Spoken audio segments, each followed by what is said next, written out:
Yeah, I can think of some instances where I've been, in public recently and seen a young lady, look decent, but on the phone and talking. And then what they're talking about, you're like, she's got a lot of drama going on. So it's like, you know, you have to be kind of careful when you are in those spaces, how you're going to maintain yourself. And it's sad that you have to be that way. The fact is that, guys, we're visual. The first thing we're going to look at is what we see. That's what we're going to do. And that's going to determine, and it's not fair to young ladies, but that's going to determine how we treat you. Welcome back to Before You Do with Verlyn. I am your host and favorite premarital coach, Verlyn Tarlton. Thank you for joining me. And today in the studio, we have my favorite couple back, Byron and Margaret McKie. Welcome. Thank Thank you. you. Thank Thank you. It's you. good to be back with Oh, you. yes, definitely. Indeed, we're going to get right into it. So you guys, tell us about your rebranding and what brought that on. So, what brought that on? Life brought that on. Yep. Life started lifing. Yeah, when you're doing something and you feel so invested in it and you don't see the outcome that you're expecting, that does something to you. Mm, Um, and so during our unplanned hiatus, we have been having conversations about what to do next and moving forward, and that's where it came from. We ended up there's a philosophy that we have adopted, marriage first mindset, and we're going to kind of surround all of our content and things based on that concept. So we're excited about it. We're still trying to hammer it out so that we make sure when we start we can follow through. mhm. Interesting. I've been doing the same thing. Mhm. Rebranding, relaunching, because like you all, my passion is marriage. And I was coming from the aspect of things that you know or you should know before you get married. And Right. then the responses I was hearing was, you're talking about getting married. We're just trying to get a date. And so it made me rethink, okay, um, I better tweak this a little bit because if you're not even dating, you know what I mean? Mhm. How can you talk Mm, about preparing to be a wife? And so that's where I am right. refocusing Yep. into what's going on today. So, yeah. We had interviewed a couple of matchmakers, and after those interviews, I was very intrigued with that because, like you said, we're coming from the perspective of marriage, and Mm, once you're there, now what? But like you said, a lot of people, it's getting to even finding someone that's marriage material. So that was something that was intriguing to me also. yeah. Okay, so I'm gonna start with you, Byron. All right. You've been All right. married. You've been out of the dating scene for a while. How long have you been married again, you It'll be guys? 28 years in 28 December. years. Wow. Okay, so it's been a minute, right? Yep. But I know you hear talk with other men, and I need to Mm. know if you can answer this question. Why does it seem like men are not approaching women like they used to? Because that's something I'm hearing a lot. Yeah. And actually, we had talked about this a little bit earlier. And one of the things I remember from way back in the days when I was dating, one of the things that, you know, I would look for is someone who was looking directly at me. You know, like if we were in a room or, I use the example of club. Um, and see a young lady and I catch her eye, she catch my eyes. If I look over at her and she's looking at me, then I might think, okay, well, that's my cue to maybe approach her. And sometimes it worked and sometimes it didn't, but it just had me thinking. I don't think that in today's society that everything is so fast paced. Nobody's looking at each other anymore. So men are not catching that hint. And after thinking about it, I did look some stuff up and I saw things from not wanting to be rejected or a fear of rejection. With the Me Too movement recently, guys are kind of scared to approach them of looking weird or things like that. So it could be a number of things, but I know for me, it's that eye contact that I think that allows us to say, okay, you're you're welcome to approach me. And if you're not seeing, I guess they're not showing any signs. The young lady's not showing any signs. Hmm. This is a thought I had with this whole lockdown we recently experienced where people were Mhm. not out and about. Did that have some effect with the whole people skills, like you said, not making contact? It's a lot of different possibilities, but I just wanted to hear from a male perspective because women, we can guess and say, well, maybe it's this, maybe it's that, but just curious to hear what a man had to say because I am hearing that quite a bit. And so I'm trying to Mm. get some answers, so I can say, and basically you're saying what I have heard also is be approachable. Yes.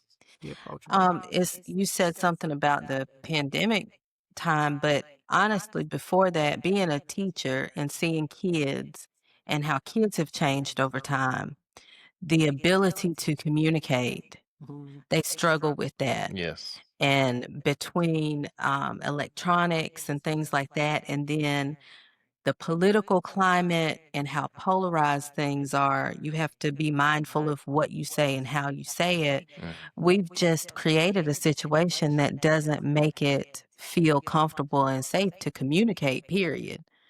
Um, and I know, like, our daughter, she's 24. She had met this little guy and they exchanged numbers and they were on Snapchat. I still don't understand the Yeah. significance but anywho, they were on Snapchat and they would send messages and I mean, "Oh, he's this, he's that, that's gonna be my husband, that's your future son-in-law." And he said, "Do you mind if I FaceTime?" And she pitched a fit. "We're not ready for all that."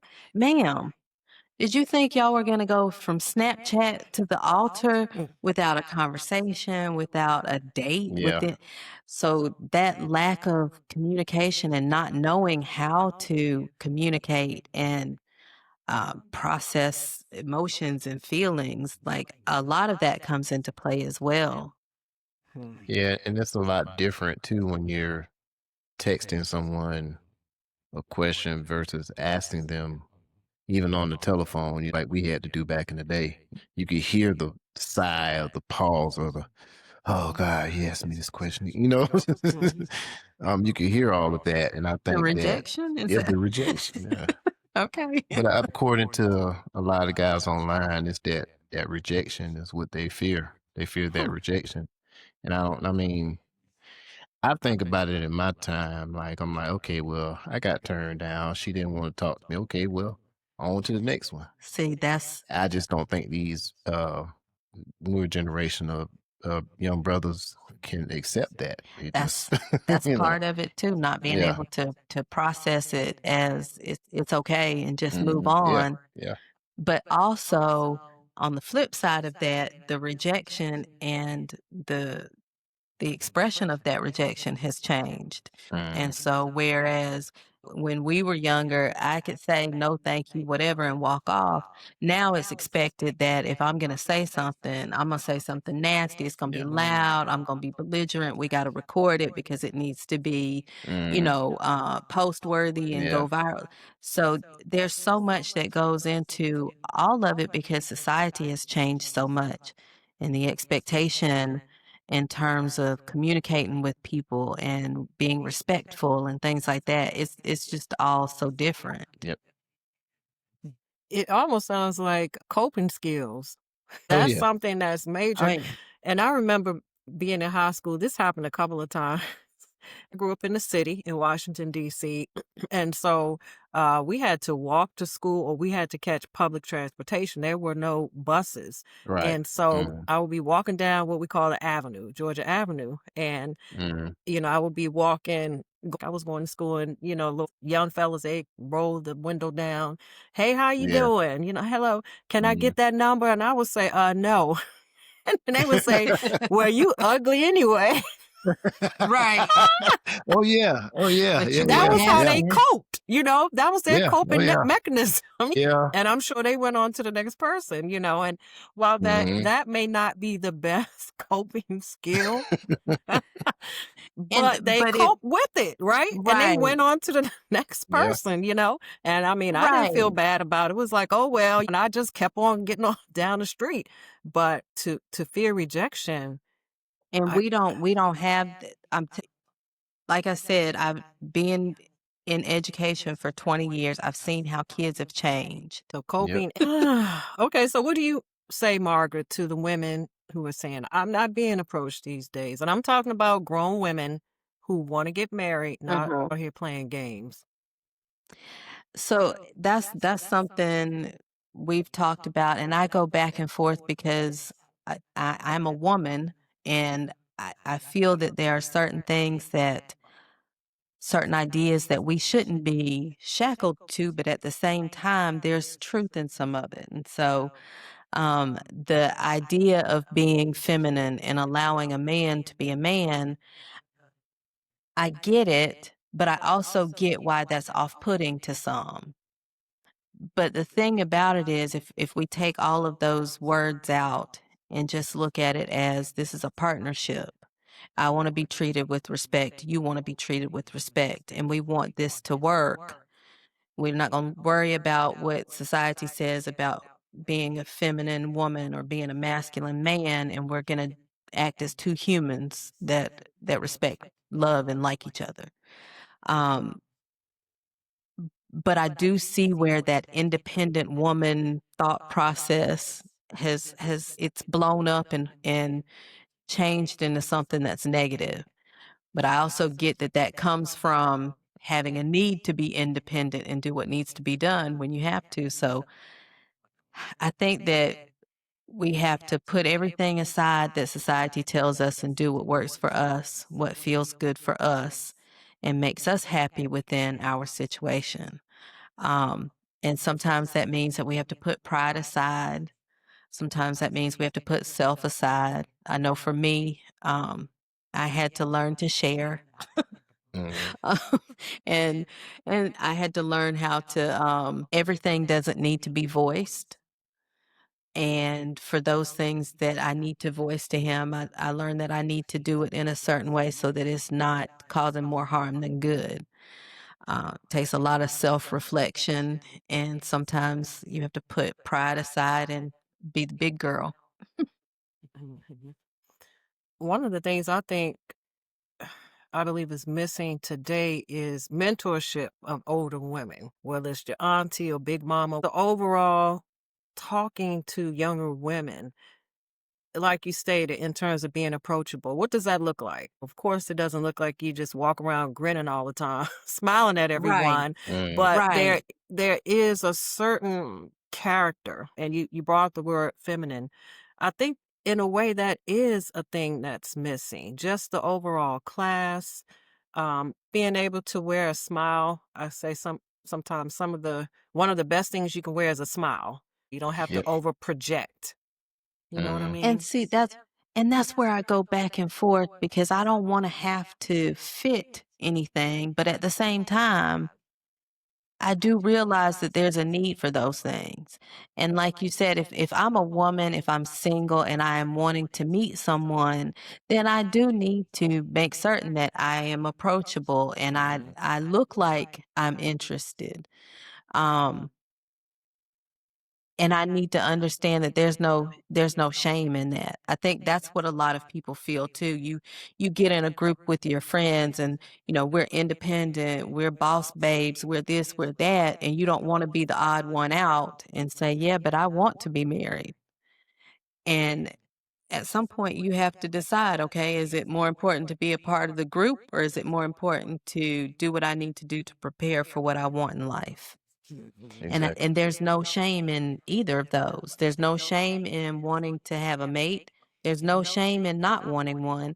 And I think that a lot of times that because we are proud and feel good about what we want, we try to put the other side down. And I think there's a lot of that going around too. So we have the infighting amongst women, and then we've got men going through whatever they're going through. And there needs to be some self reflection, some Yep. self healing. And then we can look at, okay, now I'm prepared to be someone's mate. Yep. I like that because we do have to take ownership. We can't just say, Mhm. well, the men, they're afraid of rejection. They're not doing this. They're not. What are we not doing? Or what are we doing? One of the things, and I always say this, and I talk to my youngest daughter about this.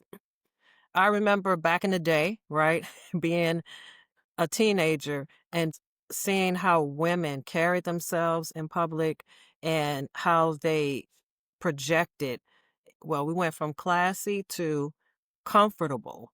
And I'm not knocking comfort, but then Right. it digressed or went down to kind of careless where you just go out any old kind of way. And I remember being Mhm. taught when I was younger that don't go out with rollers in your hair. That was Mhm. something Mhm. huge back in the day, those big pink sponge Mhm. rollers or Oh those yeah. Yep. hard Yep. ones. And I remember going to the Safeway and I was like, oh my gosh, she's got rollers in her hair, whatever. And it's like that wasn't something you saw all the time. That's why I would be like, whoa, she has rollers because we just saw women that had class. And like I said, we moved to comfort. Well, I'm just going to throw on some whatever. I don't want to Mm. say something because I don't want somebody to say, well, I wear that all the time. But we went They from don't care. dressing class into Yeah. just throwing something on because I'm just running to the store. I'm just running to the market. And then it's just downright, I just don't even care. Take it or leave it. And I don't know. I have a different perspective because I have sons and daughters. So I try to see it from both ways, just Mhm. like you have both. I can't just say one or the other. I think for me, so when I think back to those times, what gets it for me is, but what was going on behind closed doors? Um, because I can present myself a certain way when I go out into public, but that doesn't necessarily mean that at home there wasn't chaos and disorder. And so when I think about things like that, those things don't stand out to me as much because I know I've seen women who um they're put together in public, but then behind closed Mhm. doors it's a mess. Yeah. And so I think that for me, that focus, that's where I get stuck with that, Mm. not focusing on those things because in the end, rollers or not, what are you in terms of like the internal value and what type of human being are you? And if there's a man who looks at you and says, well, she went out with rollers in her hair, I'm not going to talk to her. Well, then if that judgment is all you needed to that I just go back and forth with those types of things with the appearance and things because Mhm. I've seen some really nice looking people who are garbage on the inside and I wouldn't want them to be in a relationship with someone I cared about. So I go back and forth with those things and I think that at the end of the day it's all about making sure you're a good human being and you're operating as such. Um and then we can worry about the other stuff after that because right Mhm. now we've got some really well dressed horrible humans. And I get that, but I'm saying in terms of being approachable, like I'm Mhm. definitely Mhm. character is number one. But I'm saying people don't see your character first. You know what I mean? Like, Right. especially Yeah. Right. when I think about the men in my life, my sons, my grandfather, my husband, the first thing you see is the appearance Mhm. and Mhm. whether that person even looks like that's someone you want to get to know. And of course they look nice and they smile and you say something, they open their mouth and they have attitude, Mhm. that's a wrap, Yeah. you're going to Right. keep moving. But I'm saying in terms of not being superficial Mhm. but being approachable and being well groomed? Like, how do you get past that? Mhm. So if you see somebody and she's got that nightcap on and flopping around in some flip Yeah. flops, are you going to be like, you know what? Let me just see how her character is. You know what I'm saying? Right, So I right. don't know. First impressions, they're kind of like Mhm. important. Yeah, So I can think of some instances where I've been, in public recently and seen a young lady, look decent, but on the phone and talking.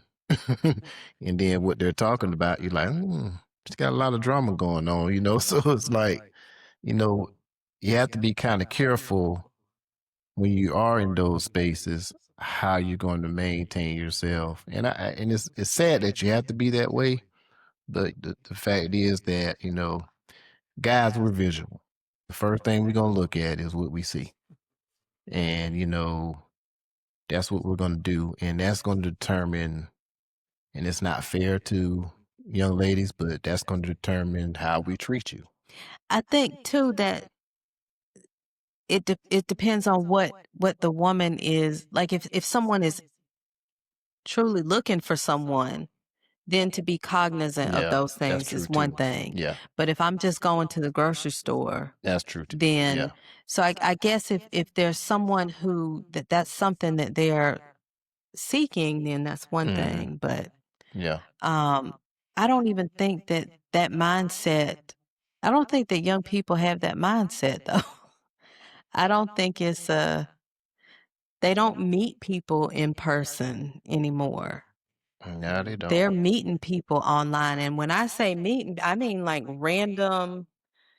Our child has friends that just randomly added her on social media somewhere and they Hmm. become friends. So they don't even meet people in person anymore. well, that's going to segue into my next question. What do you think the biggest challenge is with dating today?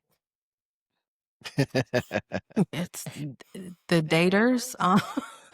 Poor Um, communication. yeah, is Um, there's a lot of oh man. me, and self and um that pride. So you don't want to look like a simp or a Yeah, pick yeah. me or whatever. Um, just a lot of I outside think everybody pressure. has those social pressures because, you think back to our day when you heard about someone was a little loose. It was just between a few people. It was just between a few people that you went to school with or you were in that general vicinity. Well, now if you're online now and you Everybody knows, huh? post up your picture, oh yeah, she done been with 15 guys this year. And the assumption is not that she just dated those 15 guys and it didn't work 14 other times. You know what I'm saying? So then people are going to judge you on based on that. Oh, look here. He a number low simp. Look at that. She done dated 15 guys. Oh, yeah. He number 16, So it's a lot of societal pressure that goes along now Hmm. that we didn't have to worry about to a degree. We were We were built teenagers. different. We were made in in settings and situations where we had to be tough and strong, and so Hmm. we didn't process feelings, Yeah. which is not necessarily the best thing. But when you're talking about facing rejection and things like that, it's like, okay. Yep. Yep.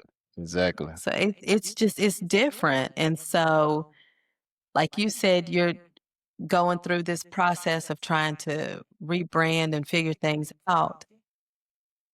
For us, it's the same thing because it's different. Yeah. It's different. We were talking earlier about an interview that we had, and we have this young Black professional millennial telling us his view on marriage and how his peers see marriage. And I'm like, that's not even how we see things or how we saw things. So how do we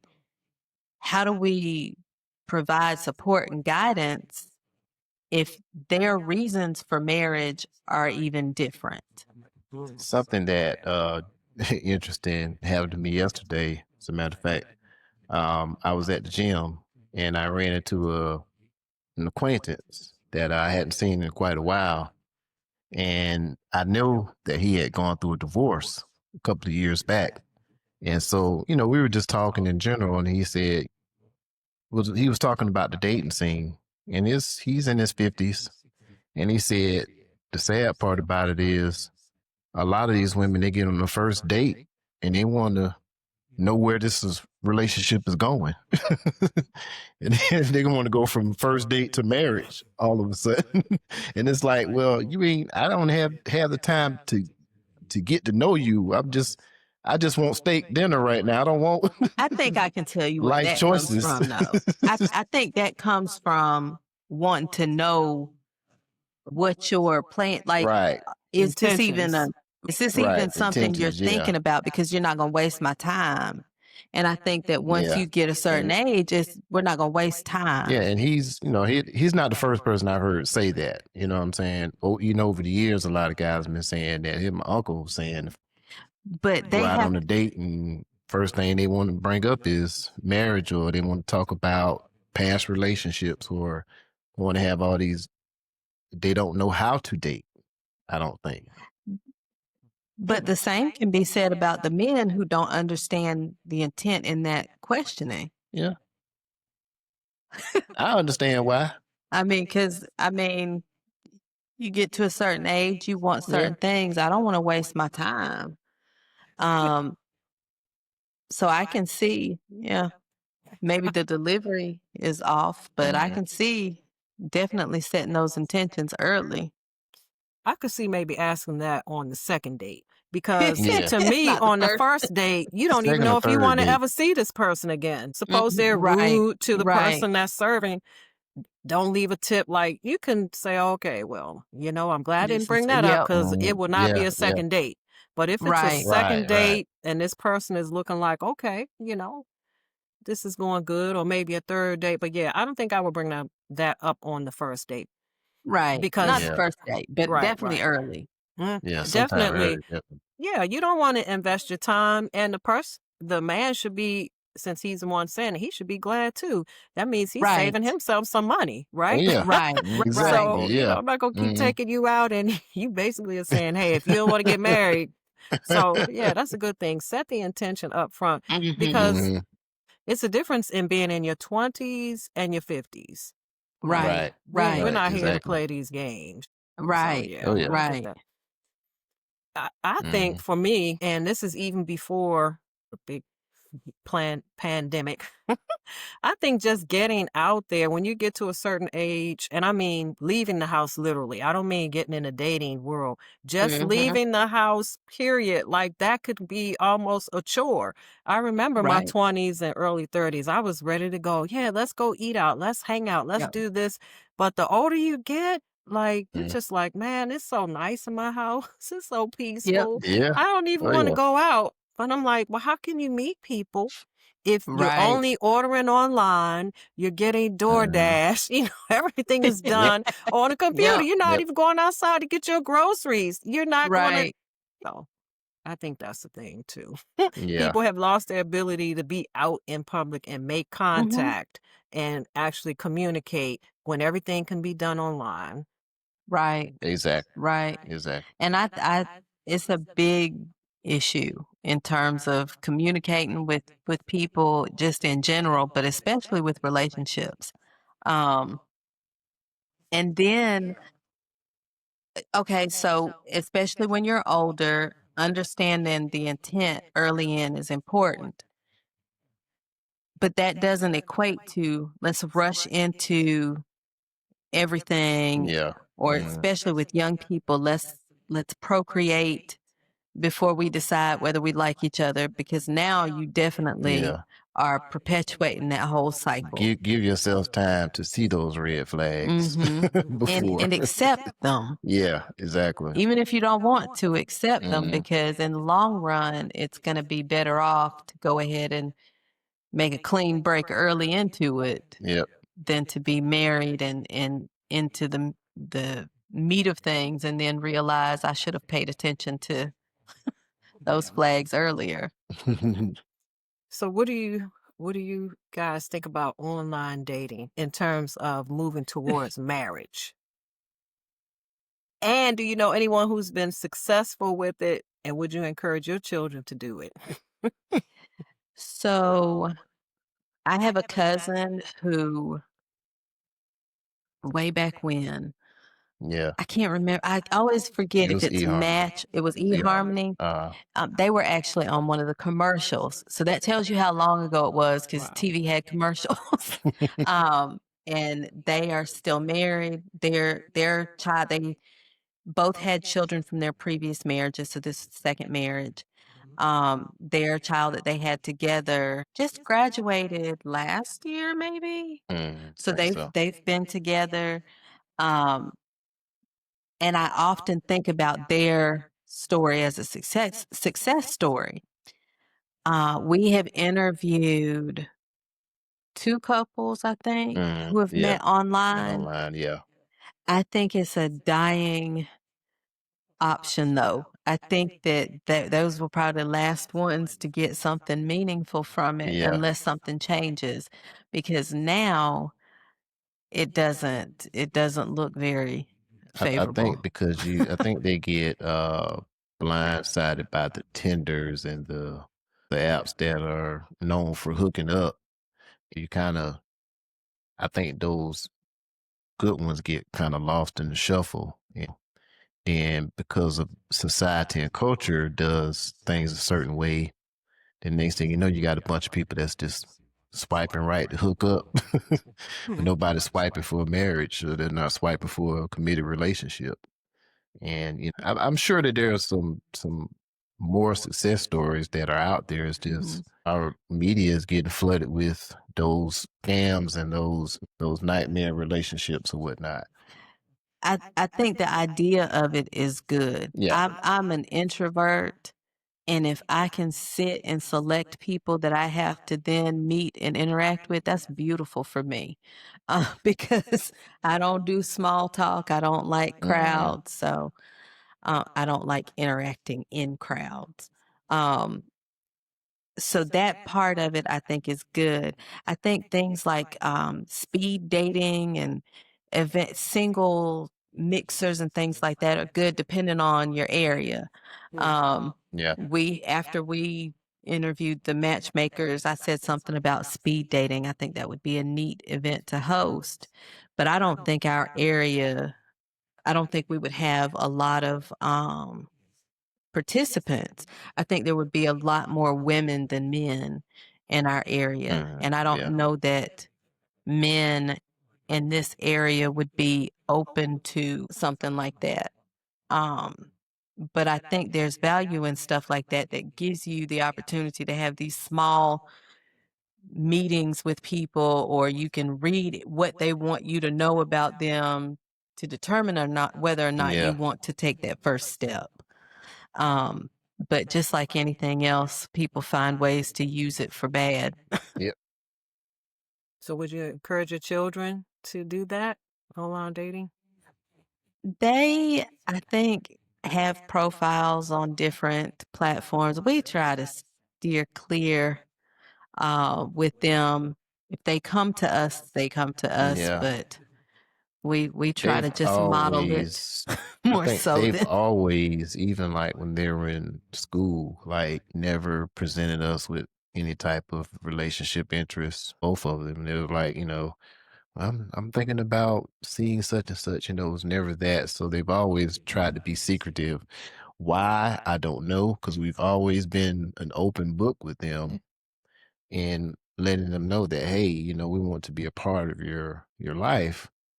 But they just, for whatever reason, they try to keep those relationships secret from us. So we'll get hey, here's my friend.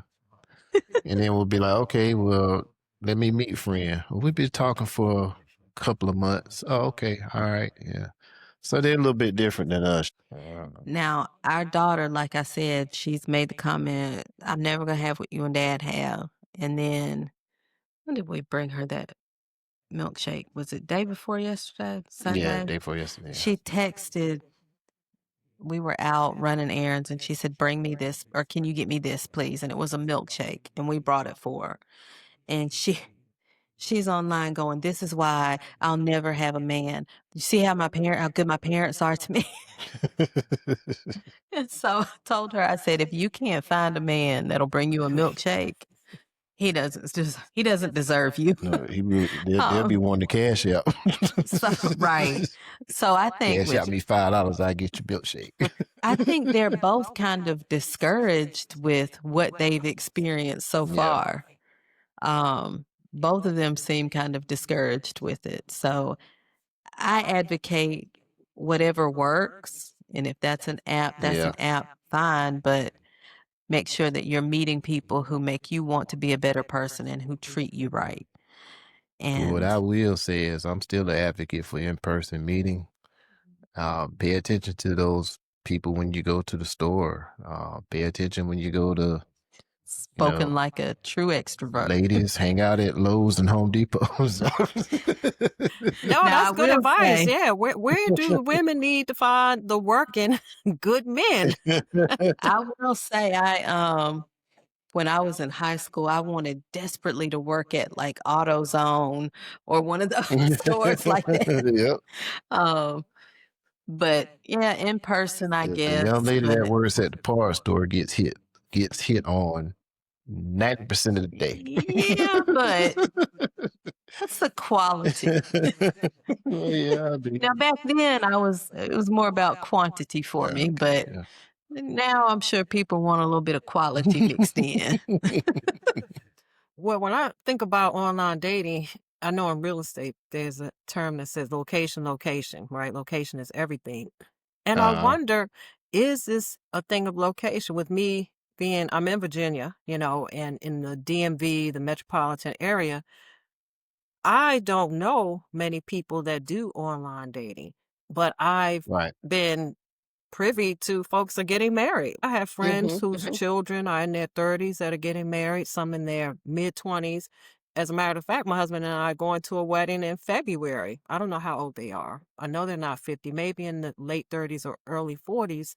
And so Mhm. when I hear that, I'm like, I wonder what it is because I'm hearing about people that are meeting in person and dating, getting engaged, and getting married. So I don't know if that's just a location thing, depending on where these women and Yeah. men are.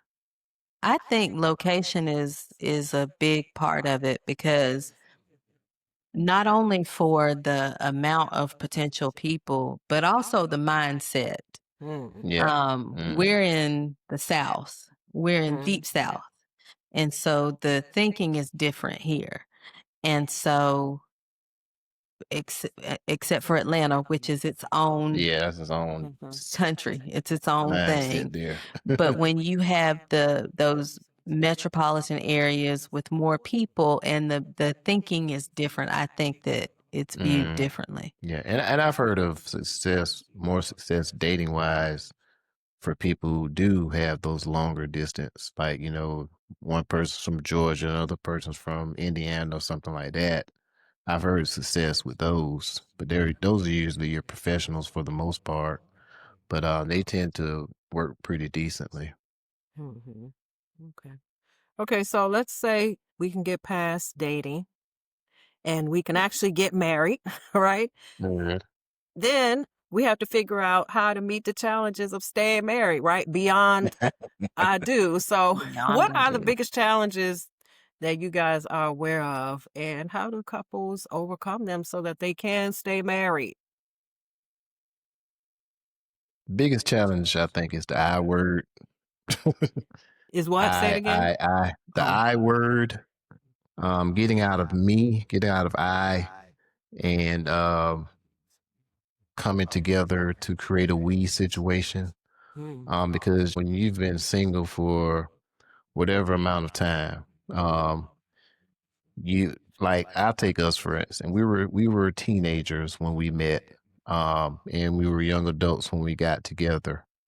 So there was so much trying to live for ourselves. And then when you come together as an entity, you have to try to live for each other. And I think in a lot of times in the early stages, you're trying to figure out what am I going to get out of this? and you focus on what am I going to get out of this, and you have to get to the point where you start focusing on the we, and that comes with everything, finances, how's these decisions financially going to affect the both of us, not just I, how it's going to affect me when it comes to any decision making. And that's one of those things that I think that people need to adapt. Like, hey, we're coming together. We're coming together. We're coming from two to one. So I can't be selfish and say, okay, well, I'm going to go over here and make this big purchase. I'm not going to say nothing to her about it. And then she find out about it. Why did you do this? We starved. We ate noodles for 2 weeks because you wanted to buy an Xbox. You know what I'm saying? Like, you have to have those discussions in the beginning to definitely secure that. I think unrealistic expectations, and not focusing on your relationship and each other. So with unrealistic expectations, wherever you have your ideas about relationships formed and you think that these things just magically happen once you're Yeah. married, or you see all of these red flags when you're dating, but you think that a ring and some vows, that's going to fix all of that, but that's not the case.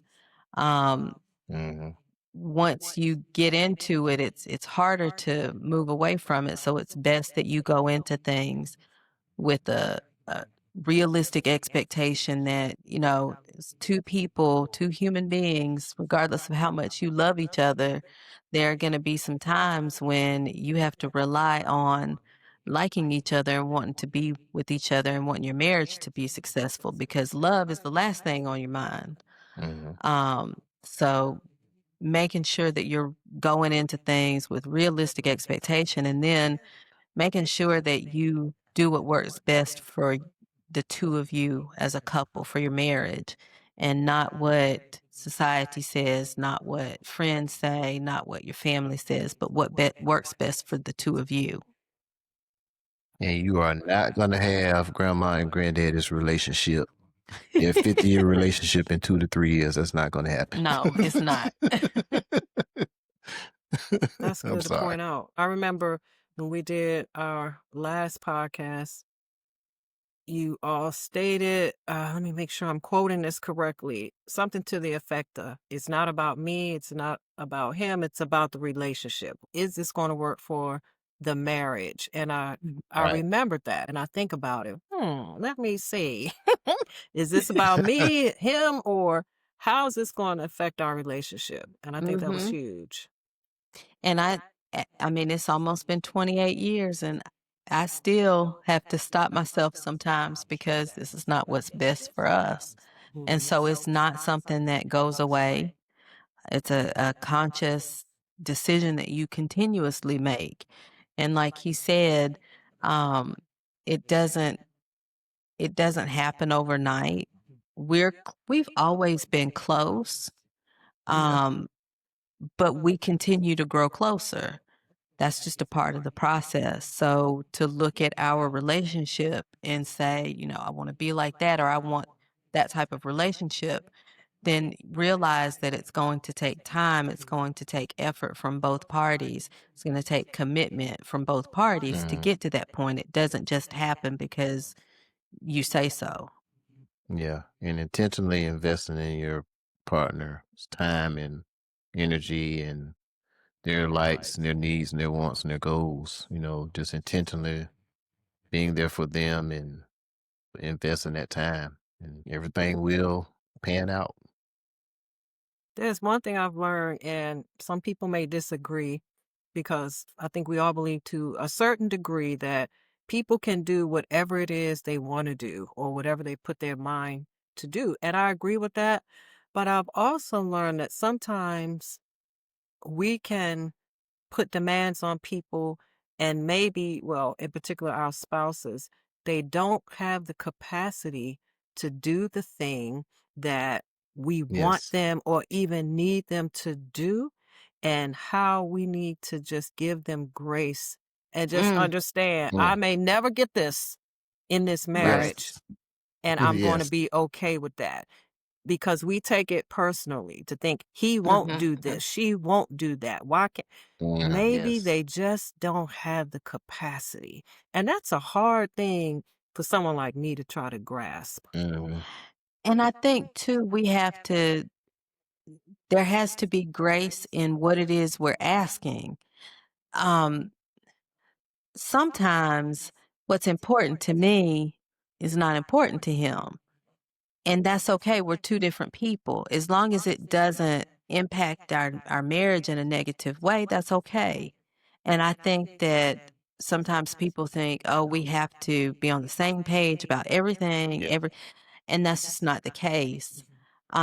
There was an episode of Oprah Winfrey way back when, and I remember, I don't know if it was her or the guest she had, and they said, you never marry someone for their for the potential you see in them.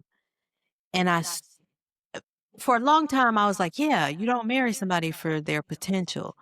But then we started doing this, we started talking more about us, and I thought to myself, but I kind of did see the potential in him because it wasn't what he had then. He had nothing. Mm. Yep. And that's But after having those conversations and thinking about it, I can't marry you for the potential I see in you, but you don't see in you. And I think mm. that's the big difference. Yeah. He knew that he wanted to be a father and a husband, and he wanted to do things the right way. So, me seeing that potential in him, I'm seeing what he sees. But if he didn't see that, then I can't expect him Mm. to Right. move based on how I see him. Mm. Goes back to those unrealistic expectations, goes back to what you said about giving grace. So now I have to decide, okay, is this something that, do I have the grace to give for this, or is this a no deal for me? Yeah. And you need to be comfortable with beforehand saying, you know what, this is not it, or this is not the time, because it's your life.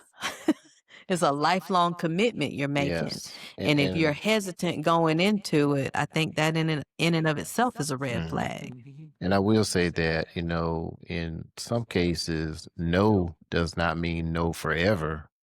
That just may mean no for now because I need to grow mentally in order to be able to do those things. And sometimes, yeah, it probably seemed like very minuscule to me 20 years ago, but now I see, okay, that's important to you. So let me now learn how to do this thing that you desire for me to do, or at least try. So it has to be grace for that also. That's good stuff. Yeah. Because we are evolving. Hmm, Yes. hmm, And most of us are not the same as we were when we were 20 and Yep. 30 mm. and 40. At least we shouldn't be. Thankfully. If Right, you are, something thankfully. wrong. Right, right. And I think that long-term thinking, I don't think a lot of younger people have that. And so they're looking at how things are right now, Yep. Hmm. and they can't see beyond that, but they're Exactly. going to grow and change. So their partner. Now, that doesn't mean we believe in you go out and find somebody and you build a partner. We don't believe in that because, Yeah. like I just said, I can see the potential in you, but you have to see it as well Mm. because you're the only one who can live up to it. But give each other grace and know that you're going to grow together. And there's something special in Mm. growing together and building together.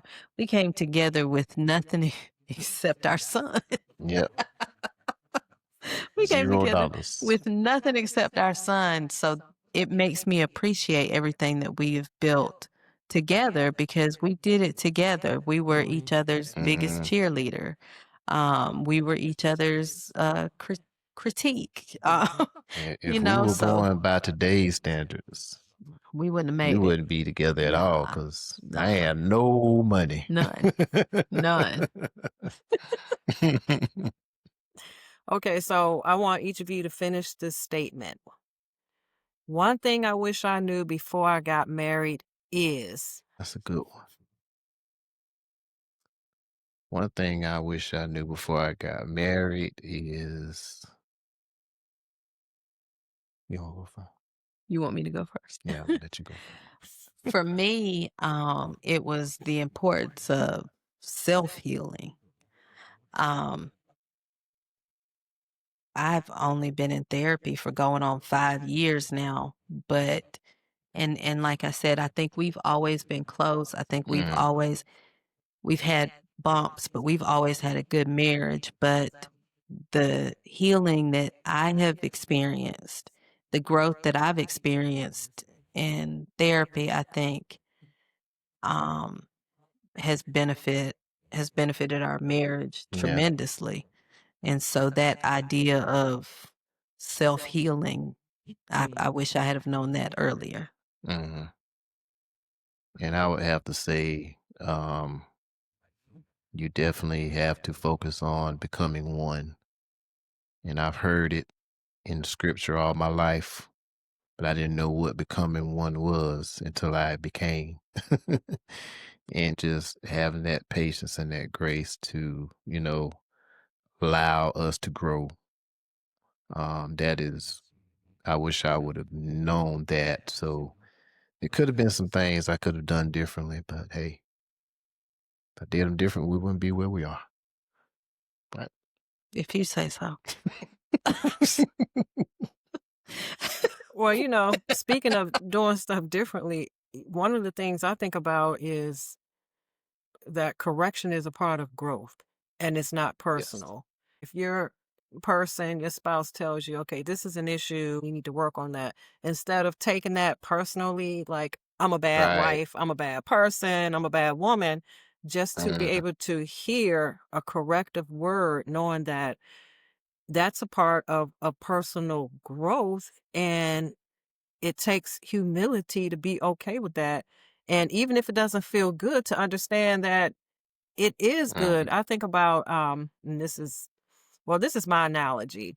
I have had bunched up teeth on the bottom. My teeth are very crowded. And I just didn't want to deal with it because I heard people say, oh, if you get braces, you'll get a headache. This will happen. Like all of these things. And so I went through life feeling very self conscious about it, not wanting to smile, that little Mhm. keep your mouth, lips together, because I knew that Yeah. my teeth were extremely crooked. And then I just decided a little over a year ago, I'm going to go ahead. I'm going to bite the bullet. My dentist have been saying this can happen, and all of these things that can lead to health issues, even with my Mhm. heart connected with my teeth. And so I went on and I said, I'm going to get this Invisalign. And during that Mhm. process, I won't say it was like painful, but it was definitely very, very uncomfortable.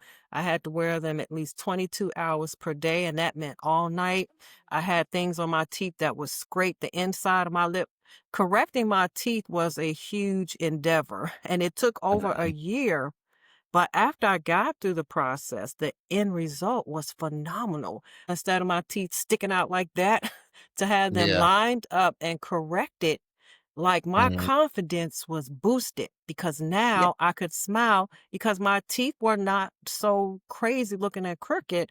And so I'm saying all that to say is sometimes correction hurts a little bit, it's Yep. uncomfortable, but Yes. the end result is what we're Mhm. going for. And so that's Mhm. something I wish I knew early in marriage, that it's not personal. It is a Right. part of growing. And so, Right. yeah. Yes. Yes, it is. It Right. is. I Okay. That's like that wonderful. Yeah. analogy. I like Yeah, that. yeah, and I can smile, and I'm like, "Oh, yeah, this all this time I waited, right? I wish I had done it Mhm. earlier, but like you Mhm. said, I can tell this story, right? Because I didn't." Right. Yes. Right. Yes. Okay, what is your marriage legacy? What do you wanna leave behind? Well, we're doing it now with the Beyond I Do podcast, leaving behind our legacy of our thoughts and ideas and how we can pass. So even when our kids, when they do decide to settle down, they can, hey, we got mom and dad recordings. Even if we're not here, we And can go back book. and listen to it. And the book. Yes, Mhm. the book. I think that's what for me the idea of legacy is not even necessarily the content, but the fact that we did it. and we did it together. We built and created these things together, and that in and of itself has been rewarding. Yeah. I think that was the first year that we did it. I was just in awe of the fact that we had this thing that we were doing together. Mm. And so that's been rewarding. And I think for me, just the fact that we did it and we continue to move forward doing so. Yep. That's powerful. You have a book and you have your podcast. Mhm. I Yep. love that. So if somebody wants to connect with you, Mhm. how may they do so? And of course, I'm going to put this information in the description. You can reach us at beyondidopodcast.com. We're on Facebook. We have a Facebook group, Beyond I Do Podcast, and you're a part of that group. Thank you for sharing with us. We have Beyond I Do Podcast, TikTok, IG, I said You Facebook said already, didn't I? Facebook, YouTube. YouTube and Mhm. Spotify. We can be reached on all social platforms Yep. except for X. Yeah, no Never X. got an X. Mhm. Okay, that sounds good. I am elated that you all took time out to share on my podcast. Thank you so much for being here. I want to Of thank the course. listeners for listening to the #1 podcast supporting women to be and stay happily married. Please go to the description and watch the videos from the Beyond I Do podcast and support Margaret and Byron McKie. Please leave your comment, like, share, subscribe, and you can also visit my website at verlyntarlton.com. That's V as in Victor, ERLYNTARLTON.com. You guys have any parting words? Thank you for having us. It's been good. We can't wait to do it again. Yep, and like over love. Like, That's oh, our oh, that's mantra. Yeah. and you all have some Merchandise, we merchandise. do. We Yep. do. We have a merchandise store set up. We have some couples shirts and things like that. We do have some Beyond I Do branded items on there, but most of it is something that you can wear and show your pride in being part of a partnership. Great, great. Yep. Okay, so when you guys Mhm. go to the description, go to the merchandise. Until next week, may you experience extraordinary love. Bye for now.